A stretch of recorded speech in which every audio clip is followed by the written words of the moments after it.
조선업의 사업은 크게 두 가지로 분류되어 왔습니다. 선박을 만드는 선박 건조 사업과 해저에 있는 석유와 가스 등의 자원을 채굴하는 장비인 해양 플랜트 사업. 사실 우리나라 조선업은 미국발 셰일 혁명으로 주요한 사업 중의 하나였던 해양 플랜트 사업에 있어 큰 어려움을 겪은 바 있는데요. 다량의 에너지원을 미국에서 값싸게 채굴할 수 있는 여건이 마련되자 비용과 유지비가 많이 드는 해양 플랜트 사업과 해저 자원을 굳이 활용할 필요성이 줄게 된 겁니다. 물론 이 뒤에는 유가 변동 및 사우디와 미국의 치킨 게임 등 여러 가지 부가 설명이 더 곁들여져야 하지만 지나간 일은 지나간 일이니 가장 간단하게만 설명하자면 이전까지는 세계 어디에서도 석유를 캐내기만 한다면 채굴하기 전까지의 비용이 얼마가 되었건 이득을 보는 상황이었겠으나 셰일가스와 셰일오일이 미국을 중심으로 전 세계 시장에 본격적으로 풀리면서 이전만큼의 이득은커녕 오히려 손해를 감수해야 할 상황을 맞닥뜨리게 된 것이죠. 이런 심리가 전 세계를 덮치면서 해양 플랜트 사업은 급속도로 곤두박질쳤고 조선업에서는 이에 그 반대급부에 있는 사업인 LNG 운송선의 사업이 작년부터 급부상하게 된 것입니다. 하지만 이는 단기적인 호황일 가능성이 높고 조선업 전체의 호황이 아닌 단편적인 호황이기 때문에 아직 조금 더 두고 봐야 한다는 얘기를 덧붙였었는데요.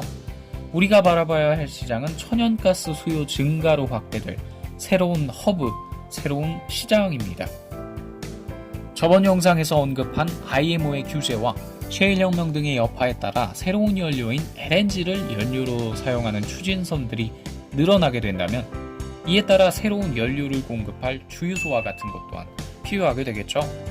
또한 그 연료를 저장하고 가스를 액체화하거나 액체를 가스화하고 사고, 팔고 혹은 사고 파는 입장의 중간다리, 중개 역할을 할 장소 또한 필요하게 되겠죠. 그런 식으로 떠오르게 될 곳이 바로 LNG 허브인데요.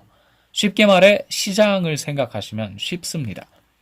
전 세계를 이동하는 물품, 이 경우엔 연료가 되겠죠. 이 한 곳으로 모여서 거래가 이루어지고 또한 새로운 연료를 공급받고 다시 돌아가게 되는 곳. 온갖 곳에서 가져온 것을 사고 파는 시장과도 비슷하지 않나요? 이전에는 천연가스 수출 시장이 비유하자면 이런 구조였습니다. 예를 들면 어부가 어획한 물고기를 미리 중간업자 없이 양방에 계약을 맺어놓고 다이렉트로 주고받는 것. 또한 물품을 받은 구매자는 그것을 도로 재판매할 수가 없었습니다. 도착지 규정에 의해서요. 이 경우에는 시장이 형성되기가 어렵죠. 하지만 시장이 형성되고 난다면 어떻게 될까요? 시장을 중심으로 상권이 형성되고 그 지역의 부동산 가격 또한 변동됩니다. 시장은 그 존재 자체로도 부가적인 효과를 생산하죠. 앞서 말한 LNG 허브가 이런 시장에 해당하는데요. LNG 허브는 조선업의 새로운 사업이 될 블루오션, LNG 벙커링과 관련이 가장 밀접합니다. 앞서 말씀드린 조선업의 두 가지 사업과 더불어 새롭게 성장하고 있는 사업이라고 주목받는 LNG 벙커링. 벙커링이라는 의미는 선박에 연료를 주입하는 행위를 말하는데요. 예를 들어 차가 대량 생산되고 그 이후에 주유소가 필연적으로 따라오는 것과 같은 이치이죠. 하지만 주유소보다는 이 경우가 개념이 더 큽니다. 주유소는 시장을 형성하지 않지만 훨씬 더 복합적인 개념인 LNG 벙커링은 항만, 새로운 시장을 형성할 수 있는 것이거든요. 그만큼이나 앞선 투자나 경제적인 문제를 따로 고려해야 하긴 합니다만 LNG 허브로부터 창출되는 부가 효과는 이렇더라라고 하네요. 어마어마하죠. 석탄에서 디젤유로 에너지의 패러다임이 바뀌던 그 과도기적 시기. 싱가포르는 바로 그 시기에 이 주유 산업을 확장시켜 국제 항만의 허브로 성장하면서 국가 발전의 제1의 원동력을 삼은 바 있는데요. 그 결과 싱가포르는 이 중개무역으로 아시아의 스위스, 아시아 최대 부국으로 성장할 수 있었죠. 바로 그 패러다임이 점차 바뀌는 시기가 앞으로 펼쳐져 있는 것이고요. 또 LNG의 가능성이 어디까지이며 어떤 한계와 위험성을 갖고 있느냐 하는 문제들은 아직 본격적으로 열리지도 않은 이 시장의 특성상 전문가들조차 쉽게 예측할 수 없는 부분이겠죠.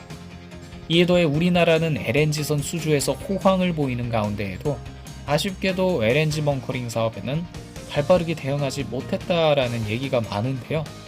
세계 제2위의 항구 도시인 싱가포르를 필두로 중국과 일본 등은 이 사업에 발빠르게 대응하면서 성장하고 있기 때문에 우리나라가 그 경쟁력이 다소 떨어질 수밖에 없지 않을까 싶기도 합니다. 하지만 동북아 내부에서만 본다면 미국과의 직접 거래가 이루어지기 용이한 정치적인 여건과 지리적으로도 비교적 안전한 편에 속하는 지역, 또한 조선업의 1위 국가인 바탕이 우리나라가 또 다른 LNG 벙커링 허브로 성장할 가능성 또한 열어놓고 있습니다. 이유는 까봐야 알게 되겠죠. 오늘도 감사합니다.